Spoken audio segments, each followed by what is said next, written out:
Hey, true crime fans! Today, I'm diving into the gripping story unfolding right now in Idaho. If you've been following the tragic case of the 4 University of Idaho students who lost their lives in late 2022, you'll know this is a day people have been waiting for with hope and heavy hearts. So let's get right into it.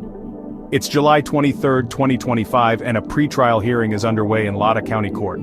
But this isn't just another day in court. For the first time since the murders, the surviving roommates and the parents of the victims are face to face with the accused, Brian Kohberger. This moment is being streamed live, and let me tell you, thousands are tuning in. Not just for the drama, but to stand in virtual solidarity with the victims' families. If you need a quick refresher, here's what's at stake. In November 2022, Kaylee Goncalves, Madison Mogan, Zana Kernodle, and Ethan Chapin were killed in their off-campus house in Moscow, Idaho. The crime sent shockwaves across the country, and the media storm hasn't let up since. Kohberger, a former criminology PhD student, is facing 4 counts of first-degree murder and 1 count of felony burglary. Now back to court today. The surviving roommates, who were in the house during the murders but were unharmed, are expected to speak. Imagine the courage that takes. Some parents are also planning to address the court directly, a moment that's as heartbreaking as it is important. A big part of today's hearing, pretrial motions. The defense wants this trial moved out of Latah County, arguing that the small community and non-stop media coverage make it impossible to find an impartial jury. But prosecutors are pushing back, saying justice belongs right here at home where the tragedy happened.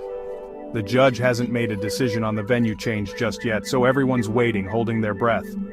Public reaction has been intense. True crime followers, people in Moscow, and the wider world are glued to the live stream. Social media is absolutely buzzing with support for the victims' families and calls for justice.